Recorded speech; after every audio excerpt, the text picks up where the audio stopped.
There are some things the desert keeps to itself. The bones of the men who underestimated it. The names of the children it took before anyone learned to say them out loud. The wind doesn't explain. The sun doesn't apologize. So when I tell you that I found a man at the edge of my fence line who should have been dead 3 times over, a man carrying 2 infants wrapped against his chest, a man who had walked so far that the skin had peeled off the soles of his feet and left a trail you could have followed backward into hell itself, I need you to understand something first.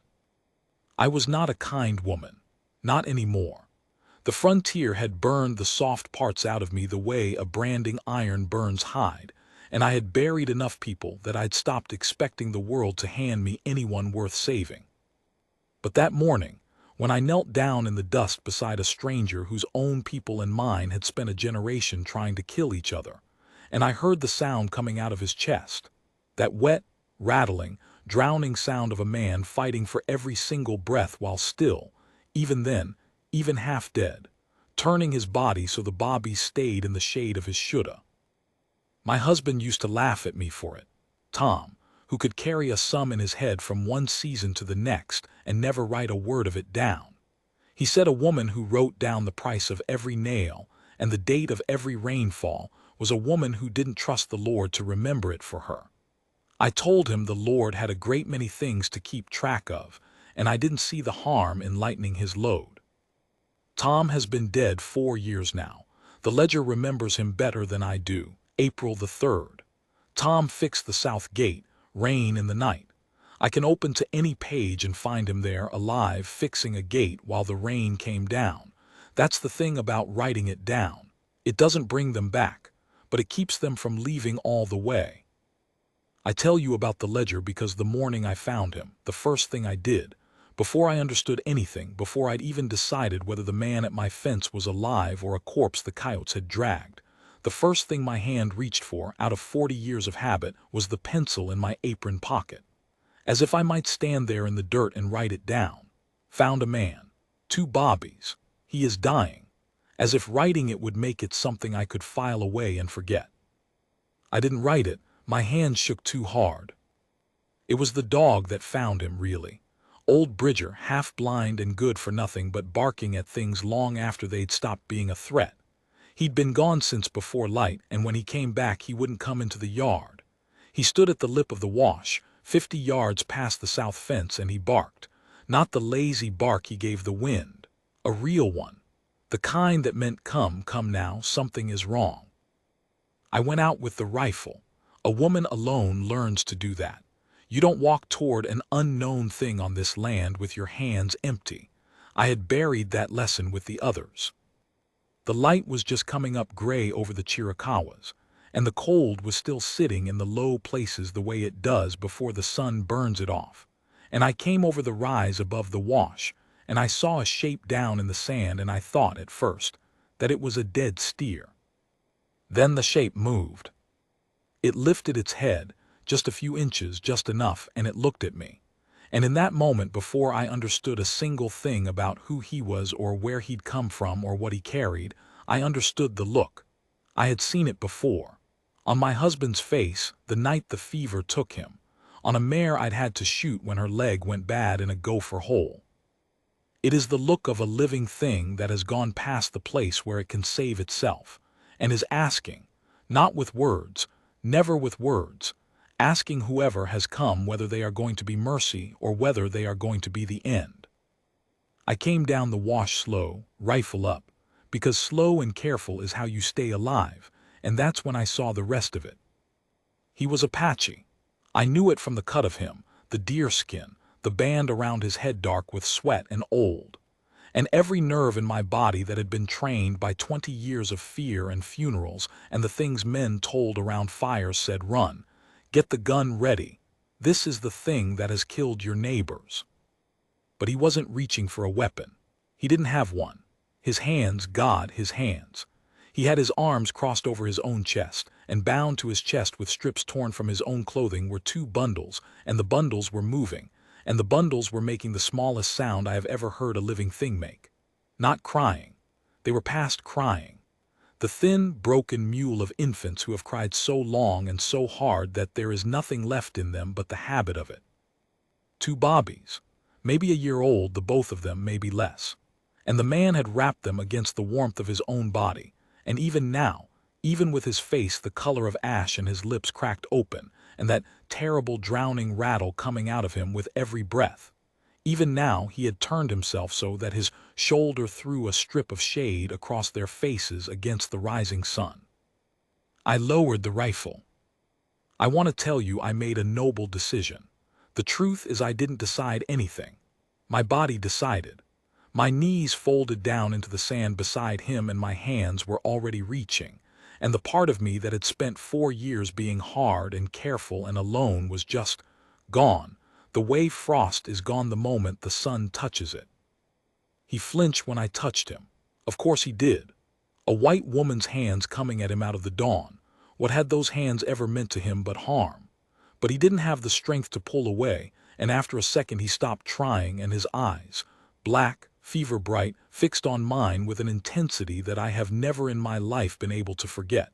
His eyes went to the bobbies and then back to me, and back to the bobbies and back to me.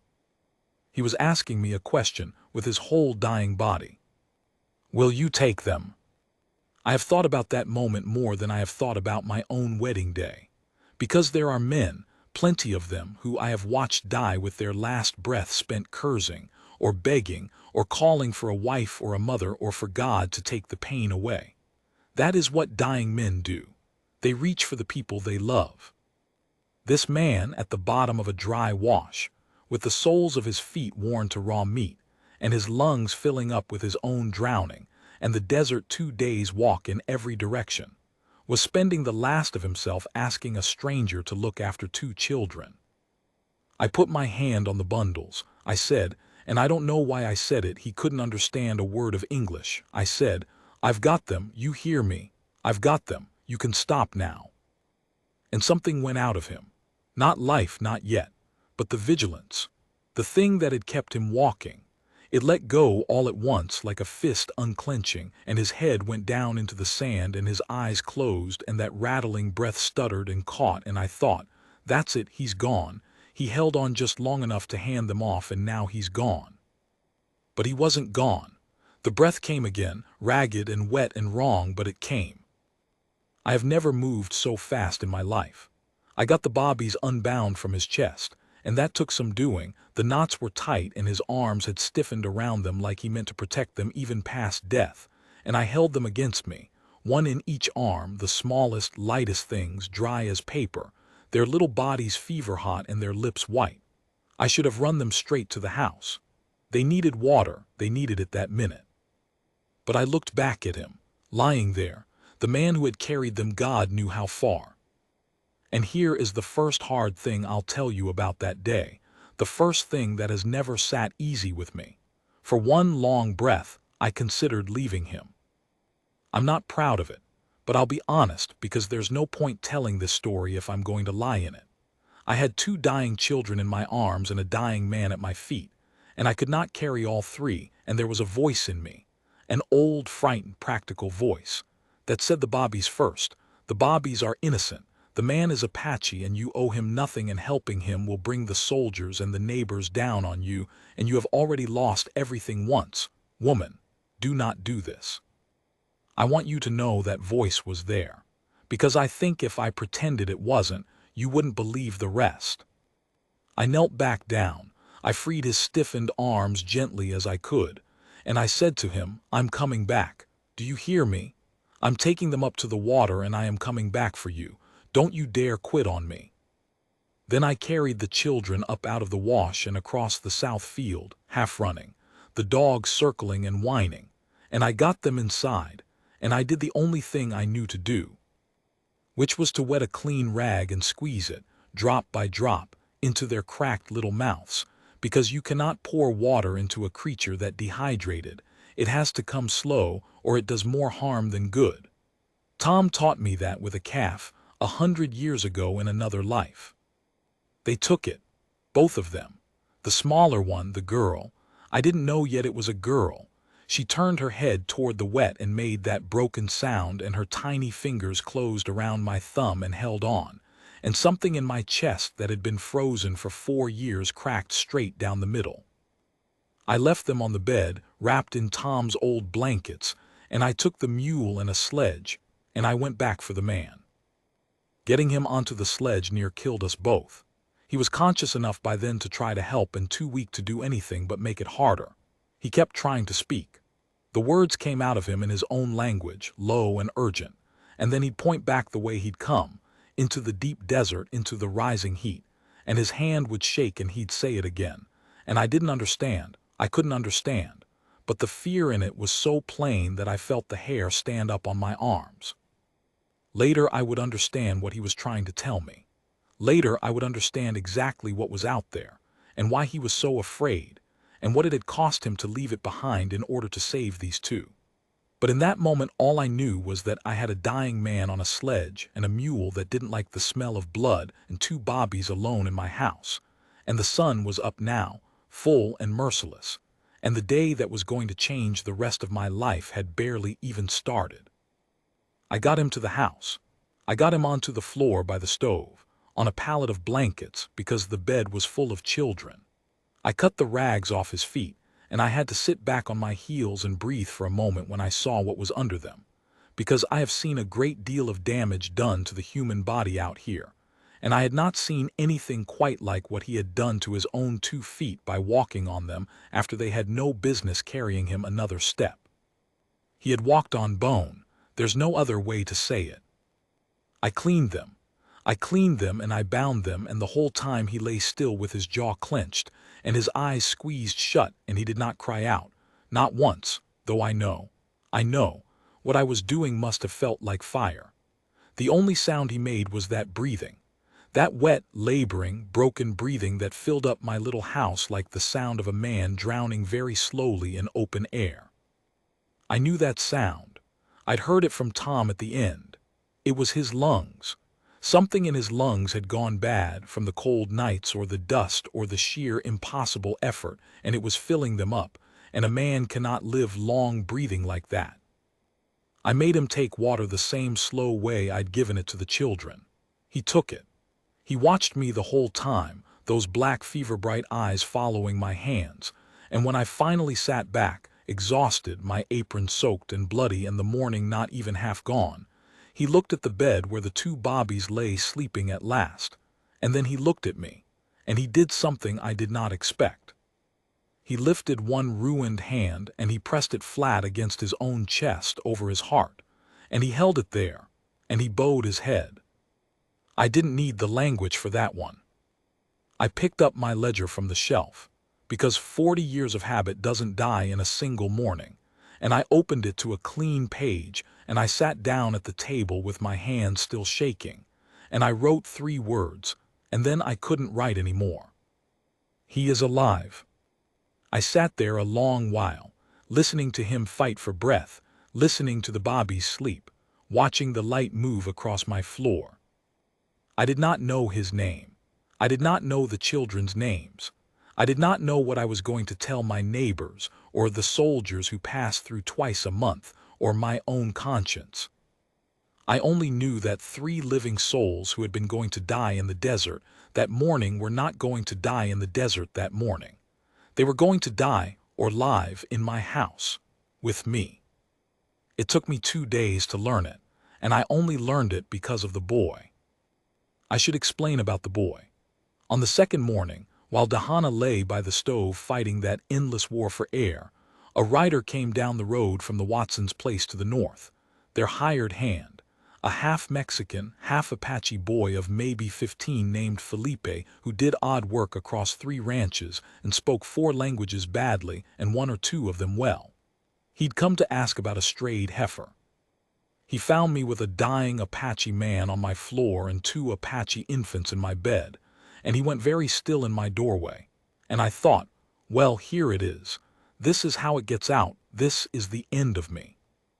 But Felipe just looked at the man on the floor for a long moment, and then he crossed himself, and then he knelt down beside him and spoke to him low in a tongue I didn't know, and the man's eyes opened, and the two of them talked.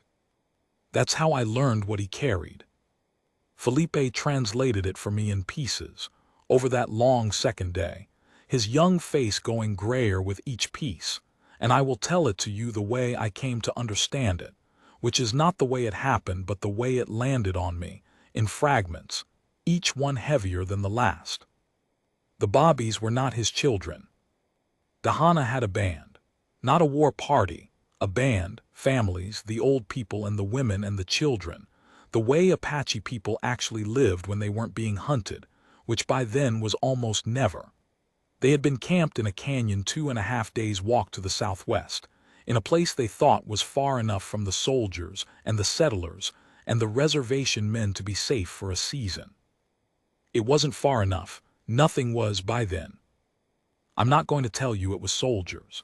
The truth is Felipe was never sure, and neither was Dahana in the state he was in, and I have spent 40 years not knowing whether it was soldiers or reservation police or another band or simply the sickness that was running through every camp in that country that year, the coughing sickness that took the old and the very young first.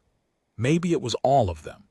Maybe the sickness came first and the men came after, the way they always did when a band was weak.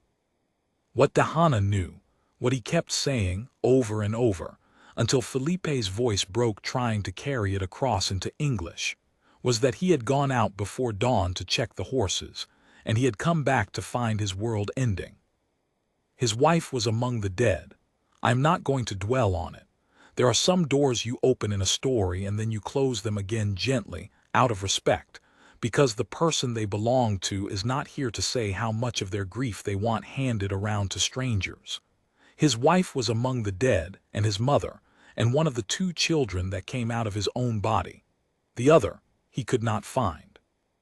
In the smoke and the chaos and the running, he could not find his own surviving child, and he had to choose, in the space of a few heartbeats, between searching for the one who might already be gone and saving the 2 he could see in front of him.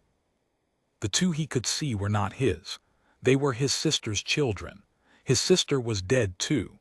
The Bobbies were alive and screaming and alone, and there was no one in the whole world left to carry them. So he carried them. He carried them out of the canyon and into the open desert in the direction he believed safety lay, which was north and east, toward the white settlements and Felipe had to stop and gather himself before he said this part, because Dahana had decided that the white people who had perhaps just destroyed his band were nonetheless his only hope of keeping these 2 children alive, that a settler's hard mercy was a better bet than the open desert. That whatever we were not, at least, going to leave 2 infants to die of thirst. He had bet the last 2 lives in his keeping on the kindness of his enemies. And he had been right. That is the part that has never let me sleep easy. He had been right. He had looked at people like me, people whose neighbors, whose soldiers, whose government had done this to him, and he had judged correctly that I would take in the children. He understood us better than we ever understood him. He knew there was something in us that would not let 2 Bobbies die on our doorstep, even as we'd let his whole world die in a canyon and call it the cost of progress. He walked for 2.5 days. He gave the children all the water. Felipe asked him gently how much he himself had drunk along the way, and Dahana looked at him like the question made no sense, and he said, Felipe's voice was barely there by then, he said, there were 2 of them and 1 of me. The arithmetic was simple. The arithmetic was simple. I had to leave the house. I'm not ashamed to tell you that.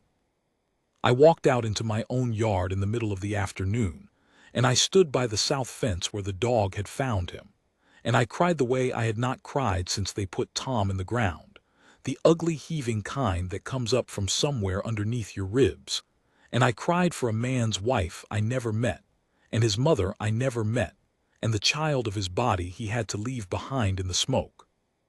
And I cried because the arithmetic was simple, and he had done the sum and walked his feet down to the bone to balance it. When I came back inside, my eyes raw, the smaller baby was awake and fussing, and I picked her up, and Dahana watched me hold her with an expression I had no name for. Felipe was getting ready to ride back. He'd been gone too long. The Watsons would ask questions, and before he left I made him ask the man one thing for me. I made him ask, what are their names? The boy was the older one, Felipe said. Nate. The girl was Gallion. Felipe told me the names meant things. The girl's name meant something like wise woman, a name given to a child you hoped would grow into strength. But I have never been certain he had it right, and there has been no one to ask in a very long time. I wrote them in my ledger that night. Nate, Gallion, in between the rainfall and the price of nails. I have the page still. It is the only record left in the world, I think, that those two children were ever named at all by the people who loved them. I asked Felipe to come back when he could. He said he would. He looked scared and young, and he crossed himself again at the door, and he said something to me that I have thought about ever since. He said, "Señora, if the soldiers come, if anyone comes," and he didn't finish it. He just looked at the man on the floor and at the children and at me, and he left it hanging there, that unfinished sentence, and rode away north into the dust. He didn't have to finish it. I knew what he meant. He meant, you understand what you have taken into your house. You understand what it will cost you if it's found. The soldiers came through twice a month. Sometimes the reservation police. Sometimes just hard men from the settlements who decided that the only safe Apache was a dead one and went looking to make the country safer by their own lights. Any one of them, finding what was in my house, would have at the very least taken the children to the reservation, to a mission school, to whatever fate the government had decided was improving for Indian bobbies that year. And the man. There was no version where they let the man be. That was the heavy thing, the thing I had to decide. Not whether to save him. I'd done that already. My body had decided that in the wash on the first morning. The heavy thing was whether to keep him. Whether to hide 3 human beings from my own people, from the law as it stood, from soldiers I had fed coffee to and called by their first names. Whether to lie, and I would have to lie, again and again, and well, to keep alive a man and 2 children that the whole machinery of my world had decided should not be alive. I sat up that whole second night. Dahana's breathing was worse. The wet rattle had deepened into something that paused now, frighteningly, between breaths, long pauses where the whole house went silent, and I'd lean forward sure that the last breath had already passed, and then it would catch again, dragging, desperate. I knew that sound. I told you I knew that sound. It was the sound Tom made the last night, and Tom died before morning, and there had been a doctor and clean sheets and everything money and love could buy, and it hadn't mattered at all. I didn't have a doctor. The nearest was 40 miles, and a doctor was exactly the kind of person who'd ask questions, who'd talk, who'd bring the whole thing down on us. I had what was in my house. I had eucalyptus that I'd traded for off a peddler, and I had a kettle, and I had the half-remembered things women teach each other about getting a body to give up what's drowning it. I sat him up against my own chest, the way you'd hold a child, this grown man who could have snapped my neck a week ago and who now weighed almost nothing. And I held the steam under a blanket over both our heads, and I pounded slow and steady between his shoulder blades the way you do, and I talked to him the whole time in English he couldn't understand, because the talking was for me as much as for him. I told him about Tom. I don't know why. I told this dying stranger about my dead husband, about the gate he fixed in April with the rain coming, about how I'd kept the ledger so he couldn't leave all the way. I told him I had buried too many people and I was not going to add him to the list, not after what he'd done, not after the arithmetic was so simple, it wasn't fair. None of it was fair, and I was so tired of fair. And somewhere in the deepest part of that night, with the steam and the pounding and my voice gone hoarse, he coughed. Really coughed, for the first time. A racking, tearing, productive cough that brought up what had been drowning him, and he gagged and shuddered and gripped my arm hard enough to bruise, and then he breathed. He breathed. It wasn't clean. It wasn't safe. But the long, terrible pauses were gone, and the rattle had loosened, and air, real air, was moving in and out of the man, and I sat there on my own floor with his weight against me and the gray light just starting to come up in the window, the third dawn, and I started to laugh. this exhausted, broken laugh. And the laughing turned into crying, and the crying turned back into laughing, and Dahana turned his head and looked up at me like he thought I had finally lost my mind. Maybe I had. It had been that kind of week. The bobbies woke. They were stronger that morning. Nate actually cried. A real cry, an outraged, hungry, healthy cry, the most beautiful sound I'd heard in years. And Dahana heard it, and he turned his head toward it, and across that ruined, exhausted, barely living face came something I hadn't seen on it before. Relief, plain animal relief. The two children he'd done the simple arithmetic for were going to live. He'd carried them across the wilderness on bones for feet and emptied lungs, and they were going to live. I thought, we've done it. The worst is behind us. I should have known better. I'd lived on that land long enough to know it never lets you keep a thing that easy. 2 days later, I heard horses on the north road. More than one, coming fast. And when I went to the window and looked out past the south fence at the dust rolling up off the road, I counted the riders, and I felt the bottom drop out of my stomach. What I had was a story, and I had about 90 seconds to decide whether I was brave enough to tell it. I went out to meet them in the yard, because you never let a man in a blue coat come to you, you go to him. You stand in your own yard with your own dog beside you and your hands in plain sight, and you make him do his asking out in the open where the whole sky can hear it. I'd learned that too in 20 years. I pulled the door shut behind me. Inside, I'd done what I could. Dahana was under the floor. I should explain. There was a root cellar under the kitchen, the entrance a trapdoor under the table with a rug thrown over it. It was where I kept the winter stores. That morning, when I'd heard the horses still a mile off, I'd gotten Dahana down into it, and that was its own small agony, lowering a man whose feet still couldn't bear weight down a ladder into the dark, and him understanding all at once what the horses meant, his face going hard and still. The bobbies I'd left in the bed.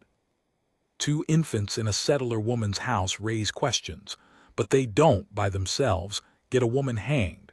A grown Apache man does. The lieutenant was young. They were always young, the ones who got sent out to this country, young and sunburned and trying very hard to look older than they were. He touched his hat to me, which I'll give him credit for, and he said they were tracking a band that had scattered out of a canyon to the southwest. There'd been an engagement, he called it. An engagement. He used the word the way you'd use it about a dance. Survivors had scattered north. They were riding the country looking. You seen any Indians, ma'am? He asked. Any sign?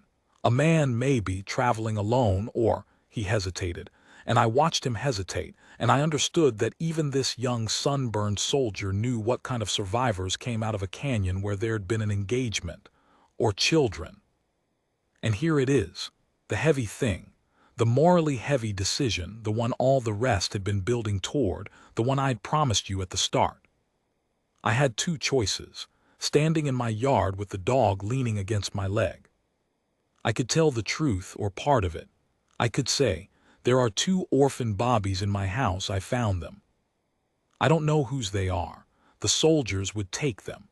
To the reservation, or a mission, or wherever the government sent Apache orphans that year, and I have read enough since to know that where they sent them was very often a kind of dying that took longer than the desert would have.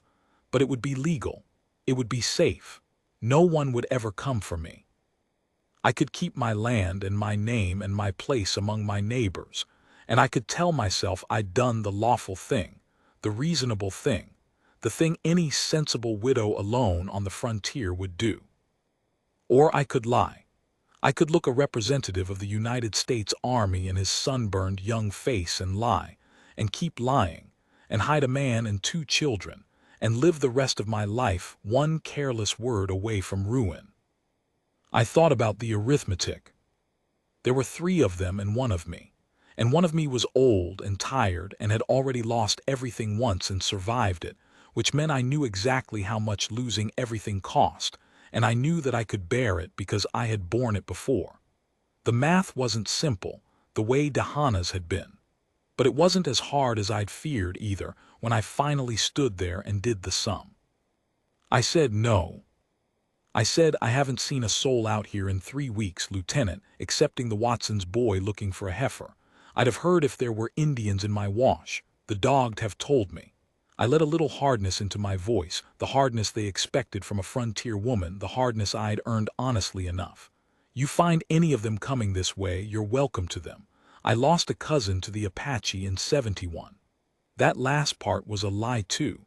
I never had a cousin. But it was the kind of lie that closed a conversation, because it gave him a reason not to ask anything more, and he took it. He touched his hat again. He apologized for troubling me. And then, God help me, my heart nearly stopped. One of the bobbies cried. Through the shut door, thin but unmistakable, the high cry of an infant. The lieutenant's eyes flicked to the door. And I heard my own voice, calm as still water, say, my sister's child. She passed in the spring, the fever. I've got the both of them now, her too. That's the wailing and precious little help raising them. I let my shoulders sag just slightly, let him see a tired widow burdened with someone else's children, which was the truth bent only a few degrees off true. If the Army's got a program to take orphan bobbies off the hands of women too old to chase them, Lieutenant, you let me know. Some mornings I'd hand them right over. And he laughed. He laughed, the relief of it, the easy human relief of a young man who didn't want to find what he was looking for any more than I wanted him to find it.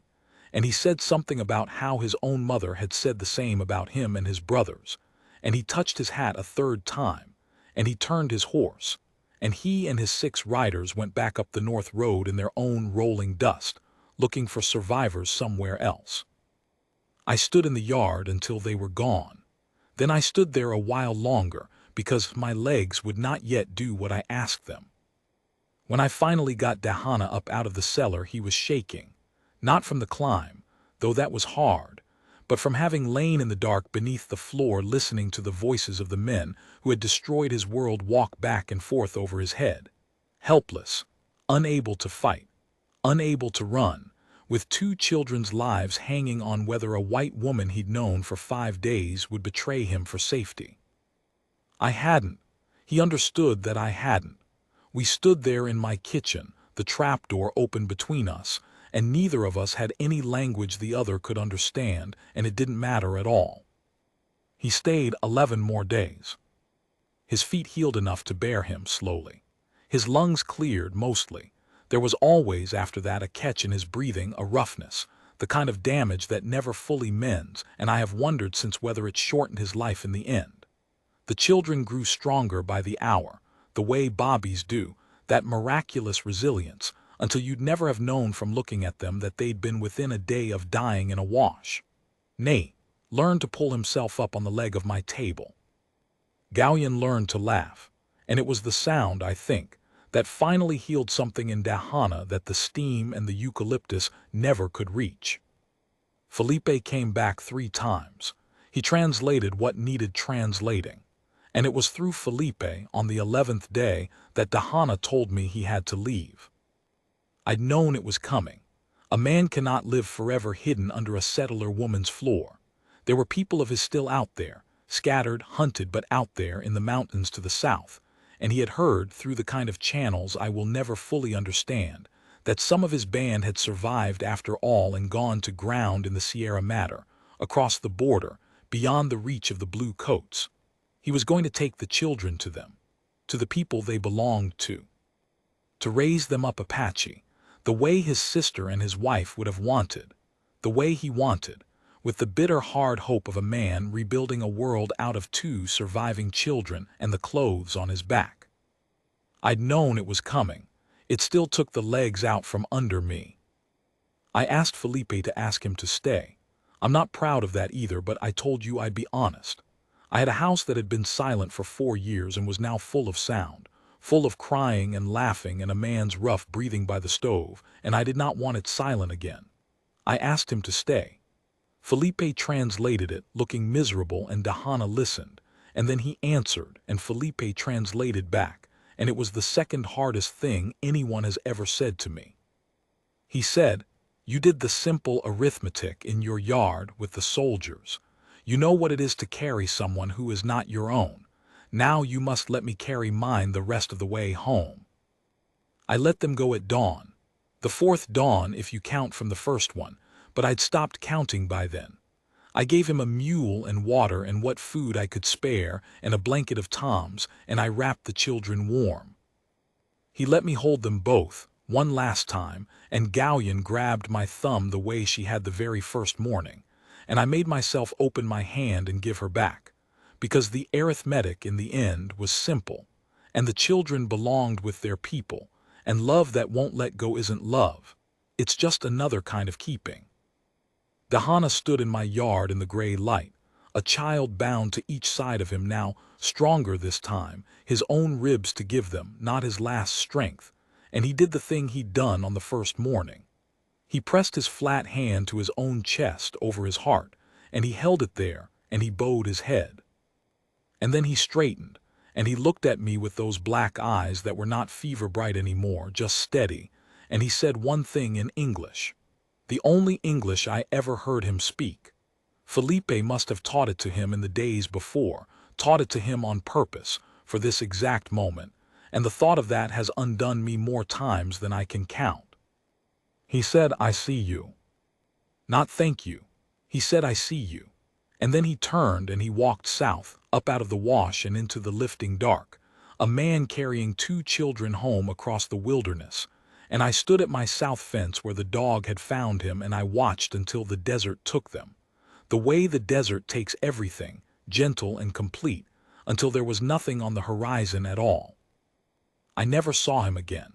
I never learned whether he made it to the Sierra Madre, whether his band was really there, whether the children grew up strong with names that meant wise woman and lived to be old. The country swallowed them and gave nothing back, the way it does. I have made up 100 endings over 40 years. In the good ones, Galleon is a grandmother now, somewhere in the mountains, and she does not remember me at all, which is exactly as it should be. I went back inside to a house, gone silent again. But I'll tell you, and this is the last thing, and then I'll stop, because I think you've understood more than I could ever spell out. I'll tell you that the silence was different after. It wasn't the dead silence of the 4 years before. It had something living in it now. I opened my ledger between the rainfall and the price of nails, and I wrote down the date, and I started to write what had happened, the whole of it, so that it couldn't leave all the way.